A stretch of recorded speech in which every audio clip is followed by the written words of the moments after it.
ETF, Exchange Traded Fund. So next 10 to 50 years இந்த ETFs எல்லாமே நமக்கு நல்ல ஒரு ரிட்டர்ன் வந்து கொடுக்கும் அப்படின்ற ஒரு பார்வையில் என்ன பண்ணியிருக்கேன்னா இந்த சில சட்டன் ETFs ஒரு 10 ETFs கிட்ட என்ன பண்ணியிருக்கேன்னா நான் செலக்ட் பண்ணி வச்சுருக்கேன். ஸோ இதை பற்றி நான் என்ன பண்ணியிருக்கேன்னா சில கிரைட்டேரியா வச்சு நான் இதை வந்து செலக்ட் பண்ணியிருக்கேன். அதாவது ஃபஸ்ட்டு அந்த ETF உடைய AUM இருக்கட்டும், அதாவது அசட் அண்டர் மேனேஜ்மெண்ட்டாக இருக்கட்டும், அடுத்து அதனுடைய எக்ஸ்பென்ஸ் ரேஷியோவாக இருக்கட்டும், நல்ல வால்யூம் இருக்கட்டும். ஸோ இந்த மாதிரியான சில கிரைட்டேரியா வச்சு நான் என்ன பண்ணியிருக்கேன்னா ஒரு 10 ETF வந்து செலக்ட் பண்ணியிருக்கேன். இது உங்களுக்கு நெக்ஸ்ட்டு ஒரு 10 to 15 இயர்ஸில் நல்ல ஒரு ரிட்டர்ன் வந்து கொடுக்கும்.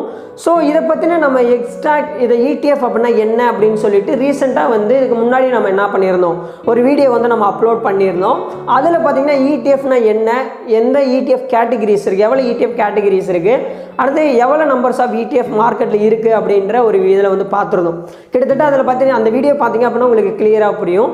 அதில் என்ன தான் அவ்வளோ ETF இருந்தாலும் நம்ம இதில் என்ன பண்ணியிருக்கோம், ஒரு 10 இதை வந்து செலக்ட் பண்ணியிருக்கோம். இந்த ஒரு செலெக்ஷன் ப்ராசஸ் எப்படி இருக்குது அப்படின்னா உங்களுக்கு ஒரு போர்ட்ஃபோலியோ மேனேஜ்மெண்ட் மாதிரி தான். அதாவது டைவர்ஸ் பண்ணி தான் என்ன பண்ணியிருக்கேன்னா இது எல்லாமே செலக்ட் பண்ணியிருக்கேன். ஸோ வீடியோக்குள்ளே போயிடலாம்னு நினைக்கிறேன். ஸோ ஃபஸ்ட்டு பார்த்தீங்கன்னா எப்போவுமே நம்மளுடைய போர்ட்ஃபோலியோ பொறுத்தளவு டைவர்சிஃபை பண்ணி வைக்கிறது தான் நமக்கும் சேஃப்டி. மார்க்கெட் எந்த மாதிரியான கண்டிஷன் ஆனாலும் நம்ம போர்ட்ஃபோலியோ வந்து கொஞ்சம் ஹெல்த்தியாகவே இருக்கும். ஸோ அதை பேஸ் பண்ணபடி தான் இந்த இது நான் பார்த்துருக்கேன். ஸோ எனக்கு ரொம்ப பிடிக்கும் போர்ட்ஃபோலியோ மேனேஜ்ன்றது. ஸோ அது என்னுடைய ட்ரீமாகவே இருக்குது. ஸோ ஃபஸ்ட்டு பார்த்தீங்க அப்படின்னா நிஃப்டி பீஸ் இது வந்து யார் ப்ரொவைட் பண்ணுறா அப்படின்னா நிப்பான் இந்தியா அப்படின்றவங்க தான் ப்ரொவைட் வந்து பண்ணுறாங்க. இதனுடைய AUM பார்த்தோம் அப்படின்னா, அதாவது அசட் அண்டர் மேனேஜ்மெண்ட் பார்த்தோம் அப்படின்னா கிட்டத்தட்ட 32,173 கோடி. அதே மாதிரி இதனுடைய எக்ஸ்பென்ஸ் ரேஷியோ பார்த்தோம் அப்படின்னா 0.04%. நான் எதுக்கு எடுத்தோடனே நிஃப்டி பீஸை சொல்கிறேன் அப்படின்னு கேட்டிங்கன்னா, ரொம்பவும் நல்ல ஒரு வாலட்டாலிட்டி இருந்தாலும் நமக்கு டீசெண்டான எவ்ரி இயருக்கான கன்சிஸ்டன்சியாக ஒரு ரிட்டர்ன் அப்படின்றதே கொடுக்கும். ரிஸ்க் அந்த அளவு இருக்காது. அதே மாதிரி அவ்வளோ சீக்கிரமாக ரெட்டுலேயும் போகாது. மார்க்கெட் ஏதோ ஒரு கிராஸ் அந்த மாதிரியான நடந்தால் தான் ETFல நல்ல ஒரு ரெட்டே பார்க்க முடியும். ஸோ அந்த ஒரு இதனால தான் நான் ஃபஸ்ட்டு என்ன பண்ணியிருக்கேன்னா நிஃப்டி அதாவது இண்டெக்ஸ் ஃபண்டை இண்டெக்ஸ் ஃபண்டுன்னு சொல்ல முடியாது, நிஃப்டி பீஸை நான் என்ன பண்ணியிருக்கேன்னா சூஸ் வந்து பண்ணியிருக்கேன். அந்த மியூச்சுவல் ஃபண்டில் அந்த இண்டெக்ஸ் ஃபண்டை எக்ஸ்சேஞ்சில் லிஸ்ட் பண்ணுறது தான் இந்த ETFல இருக்கக்கூடிய நிஃப்டி பீஸ் அப்படின்றது. புரிஞ்சிருக்கும்னு நினைக்கிறேன். இப்போ அப்படி புரியலைன்னா பழைய வீடியோவை பார்த்துட்டு வந்துருங்க. ஸோ நெக்ஸ்ட்டு செகண்ட் ஒன்று பார்த்தீங்க அப்படின்னா மிட் 150 பீஸ் அப்படின்றது. இதை யார் ப்ரொவைட் பண்ணுறாங்க அப்படின்னா நிப்பான் இந்தியா அவங்க தான் ப்ரொவைட் பண்ணுறாங்க. எதுக்கு நான் அந்த மிட் கேப் எடுத்திருக்கேன் அப்படின்னா நல்ல ஒரு ரிஸ்க் இன்வால்வ்மெண்ட், அதே மாதிரி நல்ல ஒரு வாலட்டாலிட்டி இருந்தாலும் நல்ல ஒரு ரிட்டர்ன் கொடுக்கக்கூடிய ஒரு இன்வெஸ்ட்மெண்ட் ப்ராடக்ட், சரி இன்வெஸ்ட்மெண்ட் டூல், அதாவது மிட் கேப் அப்படின்றது. ஸோ இது பார்த்தீங்க அப்படின்னா இதனுடைய AUM பார்த்தீங்க அப்படின்னா 1703 crore. ஓகேங்களா. இதனுடைய எக்ஸ்பென்ஸ் ரேஷியோ பார்த்தீங்க அப்படின்னா 0.21%. இப்போ மிட் கேப் 150 அப்படின்றது ஓவராலாக இந்தியாவில் கிட்டத்தட்ட 150 மிட் கேப்ஸ் கம்பெனிஸ் தான் இருக்குது. ஸோ அதனால தான் என்ன பண்ணியிருக்கேன் இதை சூஸ் பண்ணியிருக்கேன். பட் AUM அப்படின்றது என்னுடைய க்ரைட்டீரியா பார்த்தீங்கன்னா 2,500 கோடிக்கு மேலே இருக்கணும். அதே மாதிரி எக்ஸ்பென்ஸ் ரேஷியோ பார்த்தீங்கன்னா ரொம்பவும் கம்மியாக கிட்டத்தட்ட 0.50 and 80 இதுக்குள்ளே தான் நான் என்ன பண்ணியிருக்கேன்னா இந்த ஒரு எக்ஸ்பென்ஸ் ரேஷியோவில் தான் நான் சில ஃபண்ட்ஸை வந்து செலக்ட் பண்ணியிருக்கேன். சரி, சில ETFஸை வந்து நான் செலக்ட் பண்ணியிருக்கேன். ஸோ இந்த இதில் மிட் கேப்பை பொறுத்தளவு இன்னும் சில ஃபண்ட் ஹவுஸ் என்ன பண்ணியிருந்தாங்கன்னா அது வந்து ப்ரொவைட் பண்ணியிருந்தாங்க. பட் அதிலெல்லாம் பார்த்தீங்கன்னா AUM அப்படின்றது ரொம்ப கம்மியாக இருந்துச்சு இதை கம்பேர் பண்ணும்போது. ஸோ அதனால தான் நான் என்ன பண்ணியிருந்தேன்னா நிப்பானவே நான் வந்து செலக்ட் பண்ணியிருக்கேன். நெக்ஸ்ட்டு தேர்டு பார்த்தீங்க அப்படின்னா ஸ்மால் கேப். கண்டிப்பாக இதை வந்து ஒரு நிஃப்டி பீஸ்ன்றது மோஸ்ட்லி அதில் லார்ஜ் கேப் கம்பெனிஸ் இருக்கும். அடுத்து மிட் கேப், அடுத்து ஸ்மால் கேப். இதுதான் நம்ம போர்ட்ஃபோலியோ டைவர்சிஃபை அப்படின்றது. ஸோ ஸ்மால் கேப்பில் பார்த்தீங்க அப்படின்னா HDFC SML 250 அப்படின்ற ஸ்மால் கேப் வந்து செலக்ட் பண்ணியிருக்கேன். இன்னமும் நிறையாவது இருந்துச்சு. பட் அதில் இதை கம்பேர் பண்ணும்போது அதனுடைய AUMலாம் கம்மி. ஸோ இதை நீங்கள் கொஞ்சம் கன்சிடர் பண்ணிவிட்டு இன்வெஸ்ட்மெண்ட் பண்ணுறது கொஞ்சம் நல்லதாக இருக்கும். இதனுடைய AUM பார்த்தீங்க அப்படின்னா 433 கோடி. அதே மாதிரி எக்ஸ்பென்ஸ் ரேஷியோ பார்த்தீங்கன்னா 0.20% தான். ஸோ இதை வந்து நான் தேர்டெல்லாம் வைக்கல ஸ்மால் கேப் அப்படின்றத. இதை ஜஸ்ட் ஒரு இதுக்காண்டி தான் நான் என்ன பண்ணியிருக்கேன்னா சொல்கிறேன். ஸோ ஸ்மால் கேப்லேயும் ETF அப்படின்றது ஒன்று இருக்குது அப்படின்றது நீங்கள் தெரிஞ்சுக்கிற முடியும். அப்படி இன்வெஸ்ட்மெண்ட் பண்ணுறதா இருந்தால் அதை கன்சிடர், ஏன்னா ரிஸ்க் எடுக்கிற ஏஜில் இருக்கவங்க கண்டிப்பாக ஸ்மால் கேப்பாக கன்சிடர் பண்ணலாம். ஸோ அடுத்து தேர்டு பார்த்தீங்க அப்படின்னா சென்செக்ஸ் I ETF. கண்டிப்பாக நம்ம என்எஸ்சிலேருந்து ஒரு இண்டெக்ஸ் எடுத்துக்கணும், பிஎஸ்சிலேருந்து கண்டிப்பாக ஒரு இண்டெக்ஸ் வந்து எடுத்துக்கிறணும். ஏன்னா என்எஸ்சியை கம்பேர் பண்ணும்போது பிஎஸ்ஸோட இண்டெக்ஸோட மொமெண்டம்ன்றது ரொம்ப ஹை, அதே மாதிரி அதோட வேல்யூ அப்படின்றது ரொம்ப ஹை. ஸோ இதில் பார்த்தீங்கன்னா பிஎஸ்சிக்கில் ஆப்வியஸாக உங்களுக்கு தெரிஞ்சிருக்கும் சென்செக்ஸ் இண்டெக்ஸ் தான். ஸோ இதை யார் ப்ரொவைட் பண்ணுறாங்க அப்படின்னா ஐசிஐசிஐ ப்ருடென்ஷியல் பேங்க் ப்ரொவைட் பண்ணுறாங்க. இதனுடைய ஏயுஎம் பார்த்தீங்க அப்படின்னா 11,240 கோடி இதனுடைய ஏயுஎம். அதே மாதிரி இதனுடைய எக்ஸ்பென்ஸ் ரேஷியோ பார்த்தீங்கன்னா ரொம்ப கம்மி, 0.03% தான் இதனுடைய எக்ஸ்பென்ஸ் ரேஷியோன்றது. இது பார்த்தீங்கன்னா நம்பர் 3. அதே மாதிரி நெக்ஸ்ட்டு 4th ஒன்று பார்த்தீங்க அப்படின்னா இப்போ வந்து நம்ம என்ன பண்ணிட்டோம், ஃபஸ்ட்டு வந்து ஒரு இண்டெக்ஸ் இருக்கட்டும், அதே மாதிரி மிட் கேப் ஃபண்டாக இருக்கட்டும், லார்ஜ் கேப் ஃபண்டாக இருக்கட்டும், ஸ்மால் கேப் ஃபண்டாக இருக்கும், அந்த மாதிரியான ஒரு ஃபோக்கஸ் இண்டெக்ஸ் அந்த மாதிரி ஓவரால் எல்லாமே கவர் பண்ணிட்டோம் ஃபஸ்ட்டு 3ல்.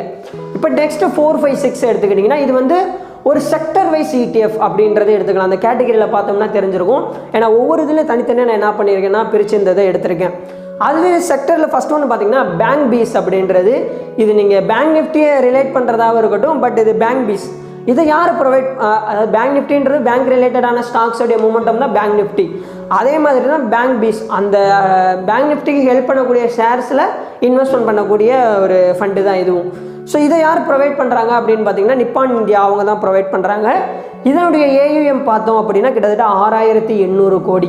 அதே மாதிரி இதனுடைய எக்ஸ்பென்ஸ் ரேஷியோ பார்த்தோம் அப்படின்னா 0.19% இதனுடைய எக்ஸ்பென்ஸ் ரேஷியோ அப்படின்றது. ஸோ அடுத்து நெக்ஸ்ட்டு பார்த்தீங்க அப்படின்னா 5th ஒன் பார்த்தீங்க அப்படின்னா ஐடி பீஸ். இதில் நான் செலக்ட் பண்ணியிருக்க செக்டர் வைஸ் பீஸ் இருக்கட்டும், இது எல்லாமே இன்னும் ஒரு 10 to 15 இயர்ஸில் நல்ல ஒரு பூம் இருக்கிற என்னோட வியூவில் நான் என்ன பண்ணியிருக்கேன்னா செலக்ட் வந்து பண்ணியிருக்கேன். ஏன்னா ஐடின்றது என்ன தான் ஏஐ வந்தாலும் எல்லாத்தையுமே அவங்க தான் மேனேஜ் பண்ணணும். ஸோ அந்த மாதிரி பார்த்தீங்கன்னா ஐடி பீஸ் அப்படின்றத எடுத்துக்கிறேன். இதை யார் ப்ரொவைட் பண்ணுறாங்க அப்படின்னு பார்த்தீங்கன்னா நிப்பான் இந்தியா. இதனுடைய ஏயுஎம் பார்த்தீங்க அப்படின்னா 2,578 crores.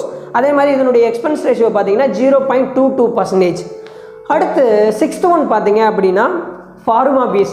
என்னதான் எது எல்லாமே வந்தாலும் இப்போ கொரோனா மாதிரி ஏதாவது டிசீஸ் ரிலேட்டடாக எது வந்தாலும் எந்த ஒரு இது வந்தாலும் ஃபார்மா செக்டர்ன்றது கன்சிஸ்டன்சியாக இருக்கும், எஃப்எம்ஜி செக்டர்ன்றதும் கன்சிஸ்டன்சியாக இருக்க போகிறது தான். ஸோ இந்த ஃபார்மா எடுத்துக்கிட்டிங்கன்னா இதை யார் ப்ரொவைட் பண்ணுறாங்க அப்படின்னு கேட்டிங்கன்னா கண்டிப்பாக நிப்பான் இந்தியா, அதை தான் நான் எடுத்திருக்கேன். இதனுடைய ஏயுஎம் பார்த்தீங்க அப்படின்னா கிட்டத்தட்ட நமக்கு வந்து 798 கோடி. ஸோ இதை என்னோடய கிரைட்டேரியாவுக்கு கீழே தான் இருந்துச்சு. பட் ஃபார்மான்றது கண்டிப்பாக நமக்கு வந்து யூஸ் ஆகக்கூடிய ஒரு இன்னொரு 10 to 15 இயர்ஸில் நல்ல ஒரு பூம் இருக்கக்கூடிய ஒரு செக்டர்னு தெரியும். ஸோ அதனால தான் இதை வந்து நான் சூஸ் வந்து பண்ணியிருக்கேன்.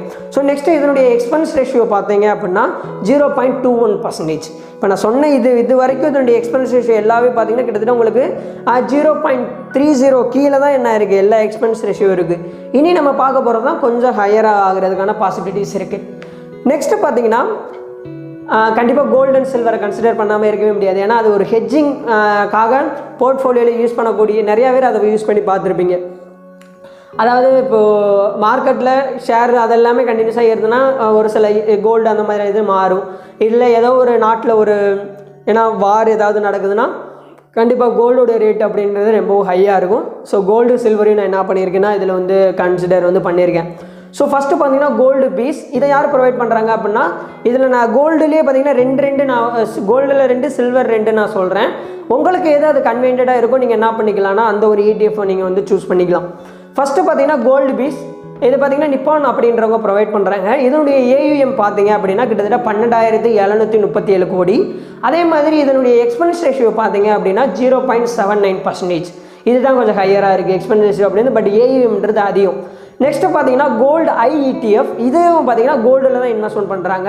ஆனால் இதை யார் ப்ரொவைட் பண்ணுறாங்க அப்படின்னு பார்த்தீங்கன்னா ICICI என்ன பண்ணுறாங்கன்னா ப்ரொவைட் பண்ணுறாங்க. இதனுடைய ஏயுஎம் பார்த்தீங்க அப்படின்னா கிட்டத்தட்ட 4,879 கோடி. இதனுடைய எக்ஸ்பென்ஸ் ரேஷியோ பார்த்தீங்கன்னா 0.50. நிப்பானையும் இதையும் கம்பேர் பண்ணோம் அப்படின்னா நிப்பானில் ஏயுஎம் அப்படின்றது அதிகம், பட் ஐசிஐசியில் ஏயுஎம்ன்றது கம்மி. பட் எக்ஸ்பென்ஸ் ரேஷியோவில் பார்த்தீங்கன்னா கொஞ்சம் டிஃப்ரெண்ட் வந்து இருக்குது, ஏயுஎம்மில் கொஞ்சம் டிஃப்ரெண்ட் வந்து இருக்குது. ஸோ உங்களுக்கு எது பெஸ்ட்டாக படுதோ அதை என்ன பண்ணிக்கோங்கன்னா சூஸ் வந்து பண்ணிக்கோங்க. நெக்ஸ்ட்டு பார்த்தீங்கன்னா சில்வரில் பார்த்துடலாம். சில்வரில் பார்த்தீங்க அப்படின்னா ஃபஸ்ட்டு வந்து நிப்பான் ப்ரொவைட் பண்ணுறாங்க சில்வர் பீஸ் அப்படின்றது. அது எல்லாமே கோட் வேர்டு தான். அதில் ஏயுஎம் பார்த்தீங்க அப்படின்னா கிட்டத்தட்ட 4,037 கோடி. இதனுடைய எக்ஸ்பென்ஸ் ரேஷியோ பார்த்தீங்கன்னா 0.56%. அதே மாதிரி சில்வர் IETF இதை யார் ப்ரொவைட் பண்ணுறாங்க அப்படின்னு பார்த்தீங்கன்னா ICICI ப்ரொவைட் பண்ணுறாங்க. இதனுடைய ஏயுஎம் பார்த்தீங்க அப்படின்னா 2,600 49 கோடி. இதனுடைய எக்ஸ்பென்ஸ் ரேஷியோ பார்த்தோம் அப்படின்னா 0.40%. இது ரெண்டையும் கம்பேர் பண்ணும்போது உங்களுக்கு என்ன தெரியுது? ஆப்வியஸ்லி நிஃப்டியோடைய ஏயுஎம் அப்படின்றது கொஞ்சம் ஹையராக இருக்குது, ஐசிஐசிஐ கொஞ்சம் கம்மி, பட் எக்ஸ்பென்ஸ் ரேஷியோவில் கொஞ்சம் டிஃப்ரெண்ட் இருக்குது. கண்டிப்பாக அவ்வளோ தூரம் அவங்க ஃபண்டு மேனேஜ் பண்ணுறாங்க. ஸோ அந்த ஒரு டிஃப்ரெண்ட்டில் உங்களுக்கு எது பெஸ்ட்டாக தோணுதோ, ஏன்னா வால்யூம் அப்படின்றது முக்கியம். ஸோ எங்கே ஏஎம் அதிகமாக இருக்கோ அங்கே வால்யூம் அப்படின்றது நல்லாவும் இருக்கும். ஸோ அதை நீங்கள் படி என்ன பண்ணிக்கோங்கன்னா சூஸ் வந்து பண்ணிக்கோங்க. பட் நான் இதில் சூஸ் பண்ணது எல்லாமே நல்ல ஒரு வால்யூமாகவும் இருக்கட்டும், நல்ல ஒரு ஏஎம் இருக்கட்டும், எல்லாம் நல்ல ஒரு எக்ஸ்பென்ஸ் ரேஷியோவாக இருக்கட்டும், நல்லதில் பீப்புளுக்கு கன்வீனியன்ட்டாக இருக்கக்கூடிய ஒரு எக்ஸ்பென்ஸ் ரேஷியோவாக இருக்கட்டும், அது ரிலேட்டடாக தான் நான் என்ன பண்ணியிருக்கேன்னா செலக்ட் வந்து நான் வந்து பண்ணியிருக்கேன். ஸோ இன்னும் என்ன 8 தான் சொல்லியிருக்கீங்க, இன்னும் 2 இருக்கே அப்படின்னு கேட்டிங்க அப்படின்னா, அந்த 2 ETF பற்றி உங்களுக்கு ஒரு கிளியர், அதாவது குளோபலில் இருந்து தான் செலக்ட் பண்ணியிருக்கேன். இது எல்லாமே பார்த்தீங்கன்னா இப்போ நிஃப்டி பேஸ் அப்படின்றது எதில் இன்வெஸ்ட்மெண்ட் பண்ணுறாங்க அப்படின்னு தெரிஞ்சுக்கிறணும் அப்படின்னா நம்ம என்ன பண்ணிக்கலாம், ஏஞ்சல் ஒன்று அப்படியே ஓப்பன் பண்ணுங்கள். ஓப்பன் பண்ணிவிட்டு ETF அப்படின்ற கேட்டகிரியில் நிஃப்டி பீஸை தொட்டிங்க அப்படின்னா அதை ஸ்க்ரோல் பண்ணிங்க அப்படின்னா இதில் எதில் இன்வெஸ்ட்மெண்ட் பண்ணுறாங்க அப்படின்ற ஒரு டீட்டெயிலை நம்ம என்ன பண்ணிக்கிற முடியும், இதில் எல்லாத்துலேயுமே பார்த்துக்கிற முடியும். அதே மாதிரி மிட் கேப் எடுத்துக்கிட்டிங்கன்னா 150 இதில் இன்வெஸ்ட்மெண்ட் பண்ணுறாங்க, ஸோ அதையும் நம்மளால் பார்த்துக்கிற முடியும். அடுத்து ஸ்மால் கேப் எடுத்துக்கிட்டிங்கன்னா அதில் 250 கம்பெனிஸ் மேலே இன்வெஸ்ட்மெண்ட் பண்ணுறாங்க, அந்த டீட்டெயிலை நம்மளால் பார்த்துக்கிற முடியும். அடுத்து சென்செக்ஸு, பேங்க் பேஸு, ஐடி, ஃபார்மா, இந்த மாதிரியான எல்லாமே எந்தெந்த ஸ்டாக்கில் இன்வெஸ்ட்மெண்ட் பண்ணுறாங்க அப்படின்ற டீட்டெயில் எல்லாமே நம்ம என்ன பண்ணிக்கிற முடியும், பார்த்துக்கிற முடியும். பட் குளோபலில் நான் சொல்லக்கூடிய 2 இதை பற்றி ஒரு சின்ன ஒரு எக்ஸ்ப்ளனேஷன் கொடுத்துட்டு நீங்கள் என்ன பண்ணலான்னா அதை வந்து நான் சொல்கிறேன். அது நெக்ஸ்ட்டு ஃபர்தராக ஒரு வீடியோவில் நான் என்ன பண்ணுறேன்னா அதை பற்றி நான் ஷேர் வந்து பண்ணுறேன். ஸோ கண்டிப்பாக இந்த ஒரு வீடியோ உங்களுக்கு யூஸ்ஃபுல்லாக இருந்திருக்கும்னு நினைக்கிறேன். கண்டிப்பாக இதை நான் சூஸ் பண்ணதுக்கான காரணம் என்னதுன்னா, நம்ம போர்ட்ஃபோலியோ ஒரு டைவர்ஸ் பண்ணி ஒரு மேனேஜ்மெண்ட்டாக நான் என்ன பண்ணியிருக்கேன்னா இது எல்லாமே நான் பண்ணியிருக்கேன். ஸோ நீங்கள் உங்களுடைய ஓன் அனலைசிஸை பண்ணி நீங்கள் என்ன பண்ணுங்கன்னா செலக்ட் பண்ணி இன்வெஸ்ட்மெண்ட் பண்ணுங்கள். ETFன்றது லோரி ரிஸ்க், அதே மாதிரி லோ ரிஸ்க் தான், அதே மாதிரி நல்ல ஒரு டீசெண்டான ரிட்டர்ன் எடுத்துக்கிற முடியும். ஈஸியாக நம்மளால் என்ன பண்ண முடியும், ஆக்சஸ் வந்து பண்ண முடியும். ஸோ நெக்ஸ்ட் வீடியோ கண்டிப்பாக மறக்காமல் செக் பண்ணி பாருங்கள், அதில் 2 இருக்குது. ஸோ தேங்க்யூ ஸோ மச், பாய்.